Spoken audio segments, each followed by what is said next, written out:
Bonsoir les ones, bonsoir à tous et à toutes. Alors aujourd'hui, je suis particulièrement ravie d'accueillir Mélissa. Mélissa Dufresne, c'est une jeune femme ravissante de 28 ans qui habite ma région puisque Mélissa vient des Hauts-de-France et aujourd'hui Mélissa est sophrologue. Donc avec une installation toute récente dont elle m'a partagé la joie. Alors, on va commencer par l'interview vérité. Mélissa et moi, on se connaît depuis 2014 et je suis particulièrement émue de la voir ce soir ici parce que j'ai suivi son évolution, son parcours et vous allez voir qu'elle a une histoire passionnante à nous révéler parce qu'elle a une très belle personnalité, vous verrez. Alors Mélissa, on va commencer. Bonsoir Mélissa d'abord, comment vas-tu? Bonsoir les ones, bonsoir tout le monde, bonsoir Afida. Super. On va peut-être dézoomer un petit peu la caméra, comme ça on sera en portrait sympathique. Voilà, super, merci.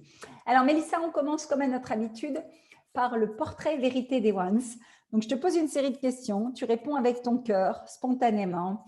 Et puis après, on en saura un peu plus sur qui tu es, ce que tu as à nous partager et peut-être comment aussi cette communauté des ones, les femmes qui osent nourrir leur exception, peut t'aider aujourd'hui là où tu es. Si tu étais un livre de chevet, spontanément, tu me dirais quoi? De chair et d'âme de Boris Klimt. Super, Cyrulnik, ouais. Un rêve fou. Partir encore une fois au sport d'hiver. Excellent. Si tu étais un plat sucré ou un plat salé? Un plat de partage, je dirais le couscous. Oui. Épicé, agréable. Bien relevé. Une saison préférée? L'hiver, Ok. Pourquoi? parce que je pense que c'est une saison où les vraies choses se révèlent. Voilà. Intéressant. Un pays favori? Je dirais l'Amérique du Sud en général. Super. Une couleur? Bleu. Ok. Un animal qui te fascine? Je dirais lémurien. Ok. Tu peux compléter si tu as envie. Par ses couleurs, par ses grands yeux, par sa façon d'observer les choses, je trouve ça intriguant. Intriguant. Et bizarrement, on est toujours attiré par les personnes qui nous ressemblent. Mélissa avec ses magnifiques gros yeux, donc forcément. Une citation, est-ce que tu as une situation boussole, une situation voilà, à laquelle tu te repères régulièrement? Euh, je vais dire la vie, c'est le mouvement. C'est vraiment une citation que je dis souvent et ça représente vraiment tout, de par la vitalité, les cellules au plus profond de nous, et c'est quelque chose qui m'anime tous les jours. Super. Un moment favori? Le soir, quand je vais me coucher, parce que j'avoue que mes journées sont assez longues. Super. Est-ce que tu as un ou une rôle modèle féminin, un personnage connu ou une personne dans ton entourage qui est vraiment ton rôle modèle, quelqu'un que tu apprécies et qui te guide quelque part dans ta vie? Afida Benour. C'est tout celle-là. Merci. Alors, souvent dans ce portrait, merci pour ce portrait, tu vois, c'est un petit peu une entrée en matière et ça nous permet de te découvrir un peu plus. Ce que je te demanderais quand on va poster ton interview, c'est d'ajouter une petite photo en dessous, une photo qui te parle, une photo qui est symbolique et tu ajouteras ta légende aussi. Ça nous permettra d'en savoir aussi un peu plus sur toi en image, puisque là, on a la vidéo aujourd'hui, on aura une image aussi. Alors, Mélissa, c'est une rencontre heureuse dans ma vie. Parce qu'on s'est rencontrés en 2014 alors que j'étais enseignante donc à l'Université d'Artois où tu faisais un cycle en IUT, TC. C'est ça, tout à fait. Et je ne sais pas pourquoi, il y a des choses qui ne s'expliquent pas. On a eu un bon fit et on a échangé. J'avais beaucoup d'attention sur voilà, ta présence en cours, sur tes participations et on avait des échanges puisque sur un module, on avait pu échanger de cette notion de santé. Et bizarrement, depuis 2014, donc quand même, ça fait quand même quelques années, on ne s'est pas quitté, on ne s'est pas envahi non plus, mais on était en contact permanent sur les réseaux sociaux notamment, ou par un petit coup de fil pour prendre des nouvelles. Et Mélissa a un parcours hors norme. C'est vraiment pour moi une femme qui ose nourrir son exception et qui fait preuve de beaucoup de résilience. Vous savez que j'adore travailler avec les 6 super pouvoirs du cœur. Et un des 6 super pouvoirs, c'est la résilience. Et pour moi, si je devais résumer en une phrase, et ensuite je vais la laisser s'exprimer parce que je pense qu'elle en parlera beaucoup mieux que moi, Mélissa, c'est la résilience incarnée pour moi. Et donc, je trouve qu'avoir un parcours comme le tien à 28 ans, et voilà, avec ce magnifique sourire, elle va nous donner une leçon de vie, je pense. Donc, Mélissa, la parole est à toi. Tu peux dire ce que tu veux. Je te laisse t'exprimer Merci, en merci. partage du cœur. Et puis, à la fin de l'interview, on verra comment est-ce que nous, les Ones, on peut t'aider si tu en as besoin. Alors, moi, très contente d'avoir fait ta rencontre en 2014. Ça a été vraiment une bouffée d'oxygène, une certaine compréhension que j'avais pas forcément avec les autres personnes. Donc, c'est comme ça, c'est le feeling, c'est des choses qui arrivent. Pas avec tout le monde, mais Juste, Mélissa, excuse-moi, ton petit micro qui grésille, alors à chaque fois que ça bouge, je pense, ou je sais pas. Donc, on va, alors, voilà, je voilà. vais essayer de trouver une solution. Ah, ça y est, là, c'est bien, je Bon, pense. c'est parfait alors. Je vais essayer de pas trop bouger. Donc, oui, Afida, une très belle rencontre. C'est des choses qu'on rencontre, enfin, qu'on n'a pas forcément l'occasion d'avoir tous les jours. Quelqu'un qui comprend, quelqu'un de bienveillant, quelqu'un qui nous donne envie d'avancer malgré les difficultés. Donc, c'est vrai, ça a vraiment été quelque chose pour moi. Et on a, avec Afida, partagé un projet ensemble d'entrepreneuriat donc en 2015. Qui était un projet qui était très important pour moi parce que c'était vraiment où je voulais aller. C'était vraiment la définition d'un projet de vie, en fait, hein, simplement une ligne directrice. Et donc, ça avait commencé avec Nueva Vita. Donc, qui était pour moi une création d'entreprise, entre guillemets, fictive, qui était pour moi quelque chose à réaliser réellement, puisque j'en avais besoin, parce que j'avais vraiment envie de partager un message. Et c'était vis-à-vis de ma mère, de mes compétences et des gens qui m'entourent. Donc, ma mère a eu un cancer du sein. Et à cette époque-là, à l'université, donc j'étais relativement jeune. Et j'étais un petit peu à la place de l'aidant. Et Mélissa, on va enlever ton micro parce que tu vois, il y a ouais. des grésillements. C'est bon pour toi? On peut enregistrer son micro? On va faire un test. Ouais, c'est bon? Très bien. Écoute, c'est mieux parce qu'on Ah avait ouais, un grésillement qui était un peu perturbant. d'accord. Ce sont les joies du direct. Pardonnez-nous, mais on y va comme ça, on est nature. Donc, excuse-moi, vas-y, je te laisse reprendre le fil. Pas de souci. Donc, je me suis retrouvée à la place d'aidant. Donc voilà, de ma mère. On habitait toutes les deux, donc c'était une situation qui n'était pas forcément évidente, quelque chose qui me tenait vraiment à cœur parce que je suis une amoureuse de la vie en fait, hein, simplement, et j'avais besoin qu'elle aille mieux pour que j'aille mieux. Et j'étais jeune, j'avais une sensibilité et l'envie, surtout, l'envie de faire quelque chose pour ces gens-là, pour ma mère et pour ceux qui sont également amoureux de la vie. Donc on avait commencé un projet, donc j'ai eu les encouragements d'Afida. Waouh, ça c'est un dossier où je reconnais mon écriture de prof. Bon, j'écris pas au rouge, hein. Non, non, non, c'était au noir, ça va. Et donc, on voit le petit logo qui était un peu représentatif d'une fleur de lotus qui, à l'époque, n'était pas terminée. Donc, je vous montre mon nouveau logo, où là, on voit vraiment la réalisation et cette fleur qui s'épanouit de jour en jour. Donc, pour revenir à ma petite histoire, ma mère s'en est très bien sortie. Et malheureusement, dans mon petit parcours, je suis moi-même tombée malade. Donc là, c'est une maladie qui n'a rien à voir, c'est l'endométriose. L'endométriose, c'est une maladie qui ne touche que les femmes, donc qui ne dispose pas de traitement aujourd'hui, qui peut provoquer des problèmes d'infertilité ou même très handicapants suite à des opérations, des traitements qui sont assez lourds, hormonaux. Donc voilà, je suis passée par tous ces stades avec des grosses opérations où, à un moment, dans ma vie, tout était à plat, en fait, hein. Les études, les Ça a travaux. duré combien de temps? Ça, c'était l'époque où on s'est rencontrés et juste jusque 2018. Alors, je me suis fait opérer la première fois en 2016. Mhm. Donc là, j'ai eu une très grosse opération qui a nécessité des soins pendant plusieurs mois en hospitalisation. Donc, sortie de là, j'avais l'impression que ma vie était complètement stoppée. Mais j'avais toujours ce projet de vouloir aider les gens aider les aidants, les malades, etc. et m'aider moi-même en fait. Sauf qu'à ce moment-là, il me manquait quelque chose. Il me manquait quelque chose. Le projet était quasi fini. On a passé énormément de temps. Je n'ai pas le dossier avec moi, mais s'il est là, il faut vous faire un peu une idée. Donc, il y avait à peu près 90 pages hein, comment dire, business plan, etc. Donc, on a passé énormément de temps ensemble dessus et il manquait quelque chose. Je n'arrivais pas à passer le cap pour me lancer, entre guillemets, comme entrepreneuse.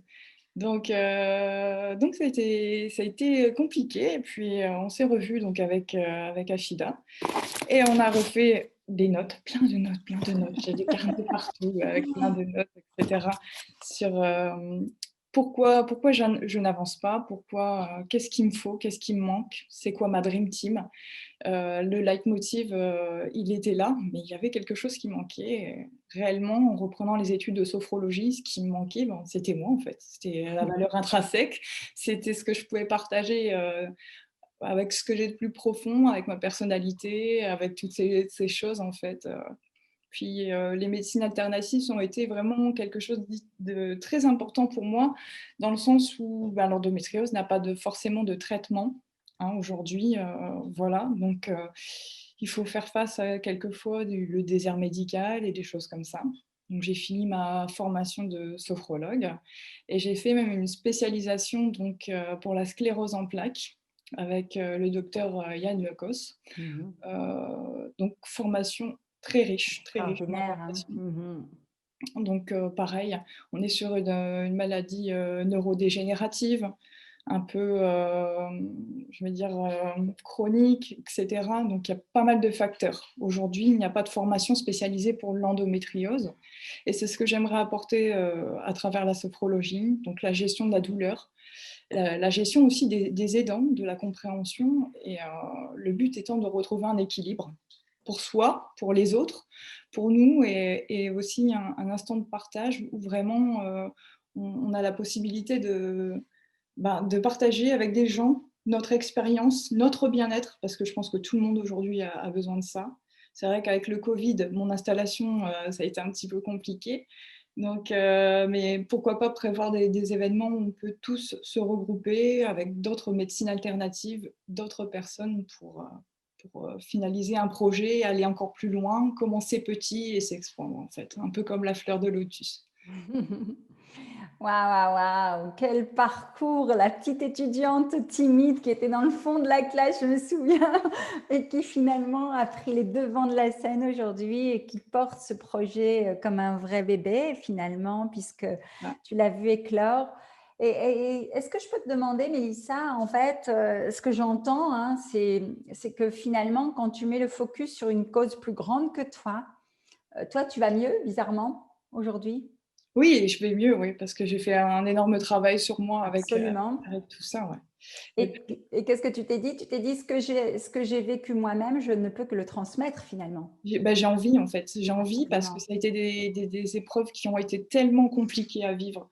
Pour moi, même pour mon entourage, qui ne Bien comprenait sûr. pas la maladie et avec lequel on avait des problèmes de communication. Et c'était très important pour moi. Mais voilà, dans la vie, on a un événement et il va falloir faire un choix pour pouvoir expandre Vers autre chose, vers ce que tu choisis de ouais, vivre vers finalement et de quelque faire. chose de plus grand, de mieux, de quelque chose qu'on peut piloter, quelque chose qu'on peut maîtriser et quelque chose qu'on peut surtout partager en fait.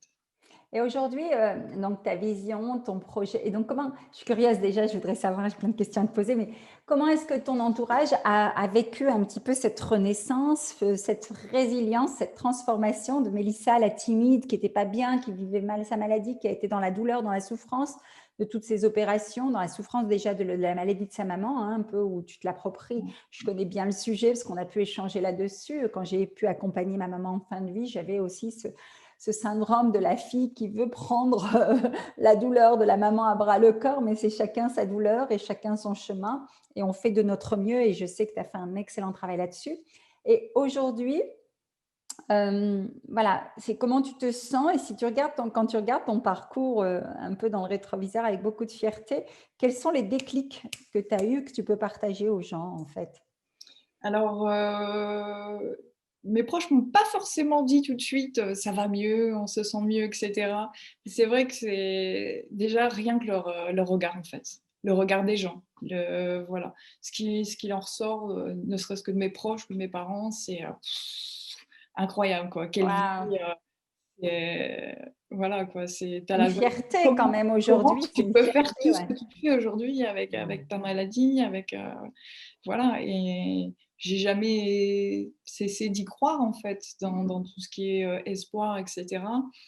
Moi, même si les gens me renvoyaient une image de quelqu'un de malade, je me sentais pas malade, en fait, je me sentais juste moi et je voulais conserver cette identité et la partager, mais oui, c'est vrai qu'il y a eu des moments où c'était vraiment compliqué, le regard des autres et voir que j'essayais d'aller bien et quelquefois j'étais un peu en souffrance, donc je voyais sur la tête des autres que c'était un moment où je pensais aller bien alors que je n'allais pas bien, et ça a été cette amélioration. Et quand j'ai commencé à faire la sophrologie, les gens m'ont dit, «On te sent beaucoup plus calme, on te sent beaucoup plus posée, on te sent différente», mais Et dans le bon sens du terme, hein. sûr, et c'est la congruence. Aujourd'hui, voilà, tu as signé là-dedans, entre guillemets, tu as créé ton projet, tu es en train de monter ton cabinet, il est déjà ouvert, hein. Oui. Tu as ta com qui est faite, tu commences à recevoir des patientes, ta certification est faite, donc bravo, bravo. Moi, je suis très, très fière quand Mélissa m'a envoyé un message pour me dire machin. On s'est tout de suite appelé, je crois, parce que j'étais tellement émue que j'ai dit waouh, ouais, waouh, bravo, bravo, bravo. Et c'est une grande fierté. Et c'est ça. En fait, dans ce que tu viens de dire, c'est très important. C'est pas ce qu'on va faire. Ce qu'on va faire, c'est la conséquence. C'est qui on choisit d'être. À un moment, soit on est emprisonné dans une maladie, dans une situation qui ne nous convient pas, dans un mindset, dans une prison qu'on a dans notre mental. Et effectivement, donc, on est bloqué et on ne peut pas réaliser ses rêves. Soit on choisit d'être une personne qui a du courage, d'être une personne qui fait des choix, d'être une personne qui va porter son projet. Ce projet-là, c'est vrai qu'il était latent et qui était tourné vers les autres déjà depuis 2014, 2015, quand on en a parlé la première fois. Et là, aujourd'hui, effectivement, il a grossi, il a grandi. Donc, c'est qui je choisis d'être pour faire ce que je fais et pour avoir au final ce que j'ai aujourd'hui, c'est-à-dire avoir une vie épanouie, heureuse, être une femme radieuse parce que tu es, voilà, t'es rayonnante. Et forcément, tu inspires les gens. Là, on peut faire double cœur sans problème. Et je crois que ceux qui vont nous écouter, ils vont tous être là. Wow.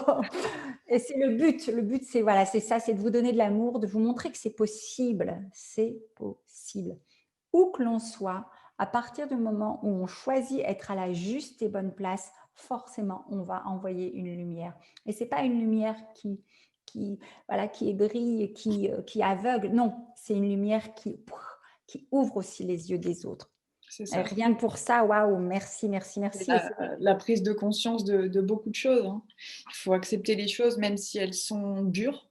Je pense qu'il faut savoir, les regarder en face, hein, dans cette petite lumière, qui est là Accueillir, ouais. pour, et voilà, moi, si j'ai un conseil à donner, c'est commencer petit, déjà, premièrement, et et puis, ben, pas toujours écouter les autres. Je veux dire, tout le monde n'est pas bienveillant, et je pense que voilà, si les gens ont la possibilité, par des médecines alternatives ou ne serait-ce que par du partage avec des gens avec des idées bienveillantes, du coaching ou d'autres façons, en fait, d'aller vers un mieux-être, je pense qu'on doit l'expérimenter, en fait. Bien sûr. Pour moi, ça me semble essentiel. Après, j'espère que les autres seront convaincus, de ce que je dis, parce que moi, j'y suis Bah, pas. quand on voit le résultat, c'est plutôt pas mal. On a envie d'expérimenter, hein, n'est-ce pas?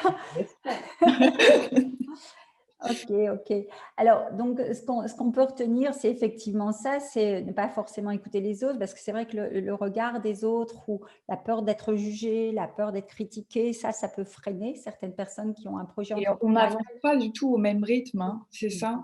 Et moi, quand je suis tombée malade et que j'étais vraiment au pic, on va dire où enfin, je me voyais pas plus du tout avancer, et je me suis dit: «Tout le monde avance sauf moi», et à un moment, je me suis dit: «Mais Non. bah non, en fait, pourquoi je devrais être mariée? Pourquoi je devrais avoir des enfants? Je suis quelqu'un qui est peut-être pas faite pour ça». Et puis je me suis dit, en fait, c'est ça, hein, la sophrologie, c'est un peu ça aussi, c'est apprendre à lâcher prise Mhm.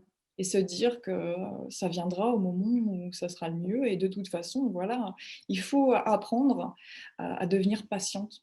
Et Mhm. je pense que ça résume pas mal de choses. Bien sûr, la patience, c'est un pas vers la science, mais la science au sens connaissance. Mmh. La science vers la connaissance de soi, la science vers la connaissance de ce pourquoi je suis là. Aujourd'hui, comme tu dis justement, bon voilà, loin des conventions sociales, là encore, faire une famille ou avoir des enfants, on est dans le faire et dans l'avoir. Et volontairement, je parle de ça également parce que je suis aussi concernée. Et pourtant, moi, j'ai une mission de vie qui m'emplit complètement parce que je suis née pour peut-être accompagner les gens, C'est les aider ça. à aller mieux, les aider à dessiner leur voie. On voit, j'ai des histoires formidables avec des gens que je connais depuis des années et des années, et juste les voir éclore comme ça et rayonner, moi, c'est ma plus grande récompense. Donc, toi, c'est un peu pareil. Aujourd'hui, ta mission, donc, elle est au service des autres, dans le soin, avec une grande ouverture d'esprit. Euh, j'ai envie de te demander quelles sont les 3 qualités essentielles que tu as pour œuvrer au quotidien dans ce domaine du soin de la sophrologie. Et la deuxième question, qui va être sous-jacente de ça, parce que pour moi, on bâtit sa vision sur des valeurs fortes, donc mes qualités, mes valeurs. Et où est-ce que tu te vois dans 1 an, dans 2 ans, dans 3 ans? Est-ce que tu as envie toi-même de former peut-être des sophrologues, mais avec une spécialité sur l'endométriose? C'est quoi ton projet? C'est quoi ton grand rêve fou? Ouais, c'est ça en fait, hein, ça, c'est la suite logique, hein. Oui, j'aimerais faire de la formation et informer, les gens, sur l'endométriose et cetera. On a appris cette année en médecine que les gynécologues allaient pouvoir enfin, avoir des cours spécialisés sur l'endométriose. C'est quand même une maladie, qui a été découverte, en 1900, en même temps que le cancer. C'est quelque chose qu'on ne parle pas beaucoup, qui est très peu connu et qui touche que les femmes. C'est un peu tabou, hein, en fait. Hein. C'est un peu, il y a En une plus, maladie comme maladie ça sur. écologique, c'est vrai qu'il y a mieux, hein, comme Mm, mm, sujet. mm. Bah, il y a mieux ou pas, là encore une fois, c'est juste que c'est peu connu, donc on en parle peu ou mal, et donc forcément tout l'aspect préventif ou l'aspect vivre avec, parce que ça touche la féminité, ça touche la vie sexuelle, ça touche la vie amoureuse, ça touche la vie au quotidien, Social, ouais, tout sociale, et forcément, donc c'est dès à qu'on fait. touche à trop de sujets, ben, les gens ont peur, alors que il y a des façons de pouvoir vivre avec tout en étant C'est radieuse, ça, comme tu c'est l'es. qu'à un Hein. moment, quand on se retrouve bloqué avec un désert médical où aujourd'hui on n'a pas de traitement pour soigner cette maladie, on s'intéresse à tout. C'est un moment, c'est ce moment-là où on doit avoir une ouverture d'esprit et vraiment se focaliser donc sur l'alimentation. Comment aller mieux physiquement? Le sport, l'alimentation, toujours bouger, le mouvement, toujours. Le mouvement, ce que C'est tu vraiment disais tout la à vie, l'heure, c'est la actif. vie est un mouvement. C'est activer ses cellules, c'est bouger, c'est se sentir vivre, c'est s'écouter aussi. Mm. S'écouter parce que c'est quelque chose qu'on ne fait pas, parce que finalement, quand on est malade, on a envie de prouver plus de choses aux autres, en fait. Se mettre plus en avant et avoir l'impression d'avoir besoin de prouver plus de choses. Alors que là, vraiment, c'est le mental qui prend le dessus en Bien se sûr. disant à qui on doit prouver qu'on doit être meilleur. Ouais, c'est ça. Mais on est déjà bon, hein, et on peut pas, comment dire, créer des capacités qu'on dispose déjà et tout est à l'intérieur. Il faut juste les prendre et les faire sortir d'une manière positive à chaque fois. Ah, waouh, waouh, quelle leçon, merci. Et donc, tes 3 qualités essentielles pour faire le métier que tu fais et porter ton projet aujourd'hui, c'est quoi alors, selon toi? Alors, premièrement, c'est la bienveillance, Ouais. c'est le partage, parce que Mhm. forcément, on n'avance pas seul. Et aujourd'hui, donc, je suis allée voir un ostéopathe, je vous raconte un petit peu ma vie en même temps. Vas-y. Mais qui m'a dit, voilà, on parlait de sophrologie et on se demandait, pourquoi la sophrologie n'était pas forcément la médecine alternative qui était, la plus utilisée en fait, entre guillemets, ou la plus connue et cetera. On s'est dit que comme il n'y avait pas de manipulation, physique sur le client, peut-être que c'était un frein. Mais en fait, l'ostéopathe l'a dit, par sa formation et cetera, que, finalement, le premier remède à tout mot, c'est nous. En fait, c'est nous notre premier patient, entre guillemets. C'est nous notre premier client. C'est nous la clé de, voilà, qu'il faut mettre dans la serrure pour s'expandre. Et voilà, il faut vraiment prendre conscience. C'est vraiment la conscience. C'est-à-dire, on peut faire quelque chose pour vous, mais si on vous dit que vous êtes belle à 8 heures du matin et que vous êtes en train de passer une super journée, c'est génial. Si on vous dit que vous êtes belle à 17 heures et que vous avez passé une sale journée, bah, vous n'allez pas le prendre de la même façon. Et voilà. Absolument. Et c'est pour ça qu'il faut s'ouvrir, en fait. S'ouvrir et accueillir et surtout s'accueillir soi-même, hein. C'est un peu être number one finalement de sa vie, Ouais, repasser number one la pour clé de la vie. pouvoir se donner et donner aux autres, quoi. Ouais. Donc, tu nous as parlé de bienveillance, tu nous as parlé de partage et le troisième, c'est quoi alors? C'est la troisième qualité, c'est l'amour de soi finalement, la confiance en soi en fait. C'est ça, c'est la confiance, c'est l'enrichissement et le développement personnel et la prise de conscience. Merci Mélissa. Est-ce que tu as quelque chose à ajouter peut-être sur ton projet, où il en est, ou alors comment, ou sur ton parcours, si tu as encore autre chose à nous partager avec grande joie. Et autrement, comment est-ce qu'aujourd'hui, dans cette communauté des Ones et dans la communauté que j'anime, les femmes magnifiques que je rencontre chaque jour et qui chacune à sa façon œuvrent aussi pour changer le monde, tout en osant nourrir son exception, vous avez bien compris.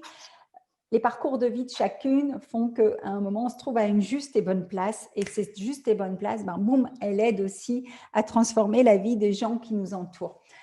Comment est-ce que nous, on peut t'aider aujourd'hui? De quoi tu as besoin?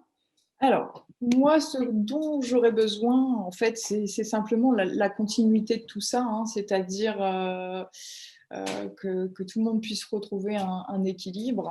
Et pour ça, j'aimerais avoir davantage de visibilité et que les gens qui sont un peu timides ou qui ont des choses qu'ils ne veulent pas parler veulent quand même s'ouvrir, se laisser une chance en fait de découvrir ne serait-ce que la sophrologie. Moi, après, je suis ouverte à tout type de discussions, des partenariats même. Je veux dire, voilà, je Bien veux qu'on sûr. soit dans le partage et surtout la confiance, en fait, de pouvoir compter sur des gens bienveillants tout au long de mon expérience, de vos vies, de la mienne, de celle des autres, et apporter un message très positif. Wow.